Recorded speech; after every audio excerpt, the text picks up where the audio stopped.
Hey everybody, it's your girl Bondy Blue and I am back for another 90 Day Fiance review. Let's go ahead and get into it. So let's start with Tanya and Sinjin, or as on Pillow Talk, your boy and his brother, that boy said syringe. He called that boy syringe. I could have died. Anyway, y'all, so Tanya and Sinjin and her homegirls are at the airport waiting on him. I guess they thought he was the Princess Zamunda out here putting flowers all on the ground in the airport. The people trying to come and sweep the roses up off the floor because it's the airport. We can't have y'all slipping and falling on nothing up in here.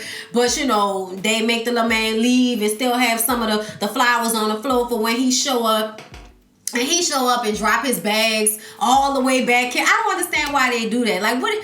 Like, just walk up to the person and hug them and kiss them. Like, why does it have to be this dramatic, drop the bags, run all lackadaisically, and then grab each other in this awkward hug, kiss type of thing where you're trying to figure out where to put your face? Like, it's just too much to me when they do this. Like, just walk up to like a regular person. Either way, Tania is crying, you know, like a crazy person. Oh my God. He's really here. Oh my God. Girl, pull it together. So they make out and the friends are just standing there awkwardly like somebody look at their phone. It's just weird.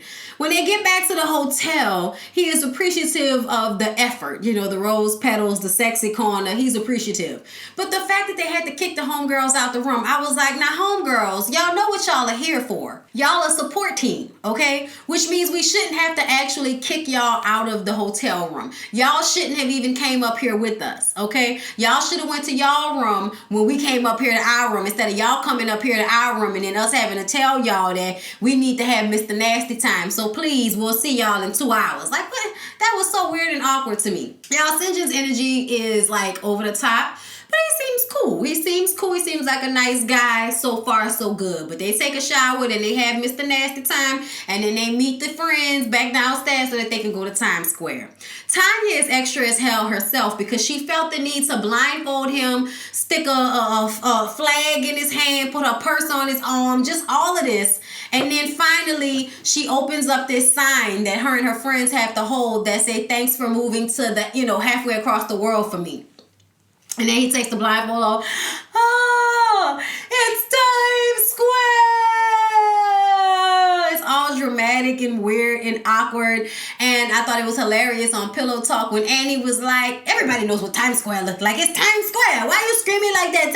Times Square. It's Times Square. Everybody know where they act. Like... Y'all love Pillow Talk. I have to watch Pillow Talk after the episode. It was like, it's my favorite thing about 90 Day Fiance now is to watch the other people watch the show. Hilarious. I wish they would give me the rights so I could do it in the same format. 90 Day Fiance, talk to me. What I got to do to be able to do this show in the same format that y'all do Pillow Talk? Talk to me. The friends think that eventually Sinjin's dramatic personality is going to work on Tanya's nerves and vice versa. He's I felt like there's a freeness about him and Tanya has this control thing. So that's going to be a problem. They're going to butt heads. And we saw it in the previews when she's, you know, tells him her pregnancy timeline. And he was like, nobody's going to tell me when it's time for me to have a kid. Like, it's just not going to happen like that. I feel like y'all are just now doing this 90 days. How about we slow our roll? Just a tad bit. Sinjin says that he does wish that they had more time, you know, than just the 90 days. I don't understand why y'all can't travel back and forth, seeing each other for a while before y'all decide to do this. Because it always seems like y'all don't really know each other. They don't really know the country. There needs to be some traveling back and forth for both people, to me, in order for this to actually really be something that's going to work out. Like in almost every one of these relationships, them traveling back and forth probably could have helped the relationship a little bit more. And I'm talking about both people, not just the American going back and forth all the time. So then y'all, Michael the millionaire. Okay, Michael gets some jewelry made for Juliana, totaling in about $4,000. And then he gets a call from her complaining about the credit cards. Apparently, she must have maxed out his credit card because she tried to buy a car on it previously. So now she's trying to use it and it's maxed out. But she has, you know, other credit cards and debit cards of his. I just was kind of like, really, Michael? Michael, go back to your wife, man. Go back to your wife. For you to still be best friends with your wife, she she's your first phone call when you get to Brazil. Like, you would be her first phone call if she went somewhere. Y'all are still best friends, which means that you are going through a midlife crisis that makes you feel like you need something young and exciting, when really you are still confiding and holding on to your ex-wife as if she is still in that position in one way or another. I'm sorry, but that y'all may not be having sex, but y'all relationship is that of a couple. So I think he need to just go back to his wife and stop being stupid. You want to keep getting taken for all your money, go on ahead. Because Juliana's spending up credit cards. And what you bought a car for? You about to come to America, so why did you buy a car over there? Suspect. The jeweler is laughing at Michael's ass. Like, she called about a credit card? Oh my God. Like, that jeweler did not care, okay? So, y'all, then he heads to Brazil.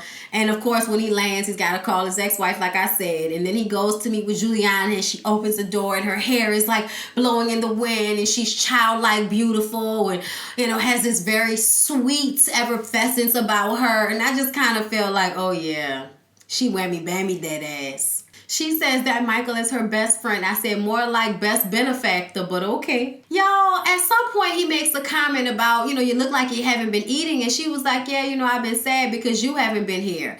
And then he says, yeah, because when I'm not here, you're a poor Brazilian girl. But when I am here, you're a rich American girl. I said, what kind of shit is that to say to her? She even made a face when he said it, because it seemed like you're trying to say it's all about the money. And you know it's all about the money. This was just awkward. And I really want Michael to just go home and be with his wife. Like, just get out of my face with this. Let this child go on somewhere and live her life, okay? Because they having an issue with her immigration status. She can't come over here because they think she's a prostitute. And somebody brought it to my attention that they probably care about that because of sex trafficking. But I kind of feel like, because of course we can't have somebody in America that's selling their vagina for money, right? We got too much of those. We have too many of those out here. We need less, right? Okay. I'm just pointing out, you know, the fact that there is some moral bullshit that goes on with the immigration, as if people who live in America already aren't doing the same shit that y'all keeping people from coming in here for. Prostitution, word. All right. But yeah, don't sex traffic nobody. That's not what's up. When she goes and has her interview, you know, the man asked her, was she a prostitute? And it was just very embarrassing and insulting, so it's not looking good. And they're going to have to do a lot. But Michael says, you know, I'm not a John. I'm not a pimp. You know, and it's like, you're definitely a John. You may not be a pimp, but you're definitely a trick. So now he has to get a statement saying that she has a clean record. And I'm like, y'all can't look, that's not already a part of this process of her having a, you know, a record. Like, that's not already a part of this, whatever. So she wants him to consider moving somewhere else. But he can't do that because of what? His children. And she even says in a confessional, he's not going to just leave his kids for some stranger he just met 2 years ago. When that was said, I was like, so Juliana got sense. Oh, what's happening here? What's going on in this relationship? They both seem like honest people, like about this situation, but at the same time, it seems like they're hiding something. I don't know what's going on with Michael and Juliana, but I'm going to just say I want him to go back home to his wife. That's it. That's all. Y'all, Anna and Marcel. After the hotel, she says they had a really great night together. I'm like, so did y'all have sex? Because isn't he supposed to be Muslim and y'all not supposed to just have sex out of wedlock? Like, I thought that was the situation, but you know, I guess. And then there's a Turkish turn up in the car. Whatever that was, okay? Like, he's so weird. He's so weird. Now, see, he's somebody who I think should have been coming back and forth more often. I feel like he should have came here to visit with her kids before. Like, there should have been a lot of communication, you know, with him coming over here before she decided to bring him over here for the 90 days. Because this awkward meeting with the kids was ridiculous. First of all, the kids don't know that his greeting is this bumping the head against, you know, bumping your head against the other person's head. That's how he greets people, which is very weird. And so, you know, the kid, the oldest kid was like, no, like, stop that. I'm just going to shake your hand. But he came back to him and then got that head about him. I said, oh my God, it was so awkward. And then, you know, they're like, do you like pizza? He's like, yeah. So they get some pizza. And then when he eats the pizza, he's like, no, it's not good. And then he gives it to the camera people to take it away. I said, oh my God, this guy, where did y'all get this guy from? Why are y'all doing this to us? First of all, he can't speak any English. So any small talk that is had has to be had through that translator. The kids are uncomfortable. The youngest one is oddly attached. It's always like that. The young kids get attached. The older ones are like, please, he is not a part of the family. Please stop all this foolishness. Just because he's in our house doesn't mean he's a part of the family. And it's very awkward and weird. And I just kind of look at Anna like, this is all your fault. Why couldn't you have gotten your kids a little bit more acclimated to this man, or at least understood his language, or him understood yours a little bit more before you decided to bring him here to live with you? It's just no responsibility for their children. Like, you're not putting your children first when you bring a man you don't know to live with them. Like, what the? Let's move on. The oldest asked him, does he have plans to make more rules for them? And he says no, and he's like, good. You know what I'm saying? Like, bro, rules are the least of your issues and your problems. But they obviously have some type of PTSD from whatever was going on with their biological father. So they go to meet Anna's mom, all right? And Anna's mom was very sweet. Hey, son-in-law, you know, she was nice to him. But she was like, what you wearing? Because he had a scarf. I guess in Turkey, when they have the scarves, they tie them around their waist. And then they bring them up on their shoulders. And then they cover their heads with them so they won't get sunburned. So you're always carrying a large handkerchief with you everywhere you go. And he had it tied around his waist. And she was trying to understand what he was going on, what he was wearing. He said it's a sun visor. It took them a minute to understand that that's what he was saying. So yeah, things are starting off a tad bit awkward, just as it did when he came to the house for the first time. Awkward. So the mom orders a beer, and Anna's like, you're gonna order a beer? And it's like, girl, don't do that. If this man don't want you to drink, that's y'all issue. Don't put that on your mama. The mama says, so you're not gonna get a drink? And then she turns to him and she asks, and he's like, no, American people drink, and then they get big. I said, well, honestly, sir, you're not that small, but I get it. I mean, there are people who drink and they aren't fat, but I get it. That's fine.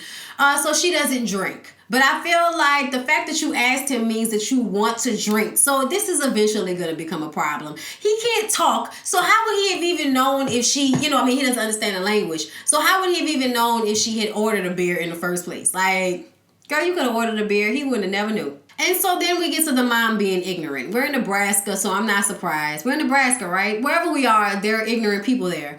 So she thinks that people are getting their heads cut off in Turkey. She thinks that he's going to stone her if she has a beer. So she actually has the middle son, is it Juan, I think? I don't know, but she has him put it in the translator to ask him that question. And he's like, what? Why would I stone her? She's my wife. Like, why would I stone her? Like, we don't stone people in Turkey. Like, and he was very offended by it and was actually confused by the questioning at first. So I just kind of felt like that grandmother could have done some research herself before she had this ignorant ass conversation with this man. Like, really? Really? You know what kills me about Americans on 90 Day Fiance is if I'm not American. But the thing that kills me is that when these countries still have these very conservative ways of viewing marriage, relationships, and things of the such, like he's hiding her children from his family because it's not okay for her to have had these children out of wedlock, for you to be a step parent. None of that is okay. They want families to come together, stay together, and that be that, okay? So the thing that makes me upset is that y'all act like this is so weird, as if there aren't people in America who still have these types of ideals and don't judge people when they go against those ideals. I know you have, your teenage mom TV shows and everything that's dumbed us down to where we are today, and anybody can do anything and you can't be judged for it, but people are still very judgy. People still have those types of conservative ideals here in America. So it just amazes me when people who, are conservative try to make it seem like the people in other countries who are also very conservative are crazy or something. 50, 60 years ago, some of these same ideals that these people have in Muslim religion were the same ideals that people had in Catholicism or, being Methodist or Baptist. All same values, okay? That it's just Americans have loosened until we are where we are. And in these other places, they've retained how they feel about these things. But it's not that different from how people think here 50, 60 years ago. So I just kind of look at some of these scenes like, are y'all really going to act like y'all open-minded, thinking that somebody is out here stoning people because they live in Turkey? Okay. But the thing, once again, bothering me about Anna, or Annie, or whatever her name is, Anna. The fact that you think it's okay to be with a man who has to hide your kids from his family. And then he says that he might actually choose his family over you. So we have another submit Jenny type of situation. Except for now you have kids. And as a mother, it bothers me that you, not me as a mother, her as a mother. But it bothers me that you think it's okay to be in a relationship with someone who needs you to hide your kids. Like, your kids should always come first. So having to lie about said kids should be a deal breaker for you. And because it is not, I worry about how your kids are going to turn out when you don't put them first. That's all. But we're going to keep going. Robert and Annie.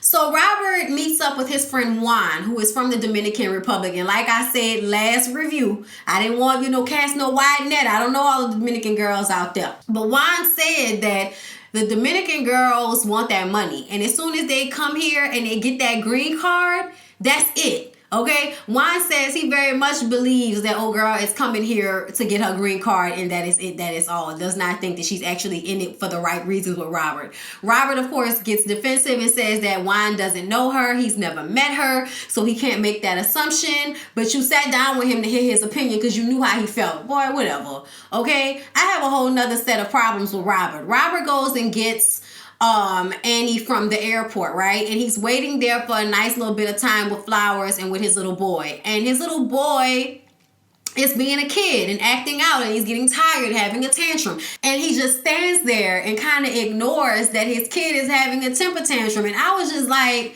so you really just gonna stand there and not discipline him, or at least tell him to stop like nothing, just gonna ignore it while he's having this moment? Like, I just kind of feel like when people handle their kids like that, not disciplining your kids is a lack of care to me. I'm not saying you needed to like pull out your belt and start whipping this kid in the middle of the mall. In the middle of the airport. I'm not saying that. But there was no correction for me. Like, I just felt, he was like, give me my hat back. Like asking for his hat back from his toddler. From his kid. What is he, like 6, 7 years old?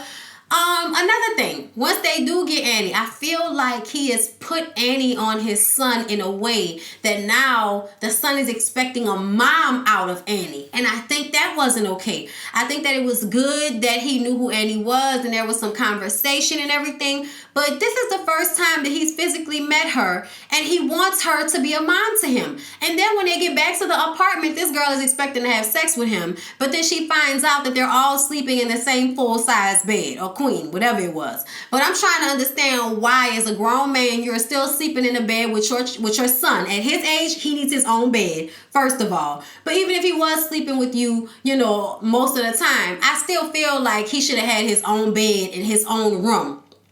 Or at least his own bed, if you can't afford him to have his own room. I just kind of looking at him like, so you got money to send to a fee, but you ain't got money to get a bed for your son? Talking about he wasn't ready to get him a bed. Boy, you sound stupid. So how was you and old girl gonna have sex? How was y'all gonna be in a bed together? And why are you okay with putting your son in a bed with a woman that you've only physically met for one day? All of that is bothersome to me. All of that feels like you being a piss poor dad. I'm sorry, just because you take care of him doesn't mean that you're making the right decisions. Like, why does he have his own bed? Why do you think it's okay for her to get in the bed with this little boy? Why do you think that little boy should have been looking to her as a mom, even though he just met her? That something about that was unbalanced to me. Something about that was completely unbalanced, and it bothered me. And the fact that he just was like, I'm not ready to get him a bed. I was like, what you mean you're not ready to get him a bed? What are you talking about right now? You just brought this girl home with you, and she's expected to sleep in a bed with you and your son every night. So what about when y'all want to have sex? Is this going to happen on a sofa every night? Like, Puffy. Oh my God, y'all, whatever. Then the little boy can't go to sleep. The little boy, Annie. Then he comes outside, running all over the place, on top of his dad's head, on top of Annie's head. It was just way too much. And it wasn't one time that he actually said, hey, that's enough. Go lay down, be quiet. Don't make me come back in here. You don't have to hit your children, but you have to assert yourself in a way that makes them understand you are the child. I am now telling you it is time for bed. Go to bed. But no, you just let him run around. Child. And you want this lady to be a stepmom to a son that you can't even handle. You don't know how to handle them. So how you going to teach her how to handle them? You know what I'm saying? Like, I'm going to let it go, y'all. But she come from a family. She come from a big family. She's probably helped raise her siblings and stuff like that. It's just been her and her dad. Her mom passed away some years ago. So I actually was not bothered by Annie, but I can tell in the future I will be. But I'm looking at Robert like you're a duck. I'm going to just say that. You're a duck. Sasha and Emily. Y'all, they go and meet Sasha's first wife, Masha. And Masha was giving us all the tea, okay? All the tea in Russian, okay? She basically said that Sasha is selfish and that no woman, no family, no children are going to hold him down. She says he always wanted to go to America and Emily is just extra. Okay, she's just a means to an end for him to get to America. She says that they weren't having any issues, and then he showed up with the second wife, and the second wife was already pregnant, and then he asked Masha for a divorce. She even spoke highly about the lady. She was like, she was a kind, calm lady, and he still left her to go and be with Emily, and now Emily's pregnant. So he has a pattern here that Emily is ignoring, and every time Emily doesn't want to have a conversation about Sasha obviously having a pattern of using women, having babies with them, and then leaving them behind to raise the children on their own, she starts to get sick from the pregnancy and has to be taken out of the conversation. But one of the things I was bothered by was the fact that they didn't have a translator there. So he was responsible for translating, and I felt like he wasn't translating appropriately, and I don't know why, he was trusted with being the translator, knowing that he is in some way, shape, or form probably a liar, okay? Y'all, Emily is like Portia from Real Housewives of Atlanta. Like, you just want to be stupid and ignorant to what people are telling you is obviously the situation. And then when you end up hurt, you're going to be surprised and upset about it. You know what I'm saying? So I'm just kind of looking at Emily like she's stupid. Sasha tried to make it seem like the second wife didn't want him because he had become a trainer and he got all muscular and everything, but there was obviously some overlap. Okay, basically he cheated on the second wife with Emily, and Emily knows that. So why she doesn't think that this is going to happen to her child, I do not know. Okay.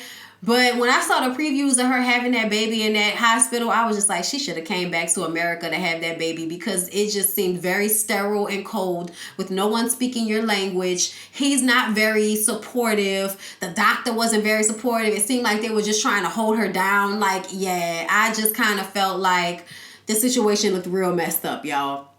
But Masha said that she didn't want him to leave because of the children. His kids are going to, miss him. And he's obviously just kind of leaving his kids in the dust so that he could go to America and, live his dream with Emily. But he'll probably end up leaving Emily once they get to America. Yeah. Yeah, it's a hot-ass mess. It's a hot-ass mess, and Emily just with the dumb eyes all the time, with the dumb eyes just killing me. Like, you know who he is, and you're choosing to be ignorant, and me seeing that, like, it's just obnoxious. But anyway, y'all, that was 90 Day Fiance. I hope y'all enjoyed the review. Please don't forget to like, comment, and subscribe to my channel if you have not already. I'm going to do the Bondy Blue show on Tuesday, so don't worry. That'll be up Tuesday, sometime during the day or evening or something like that. But I'll make sure it's up by Tuesday. But yeah, I love y'all, and I'll see y'all in the next one. Peace out.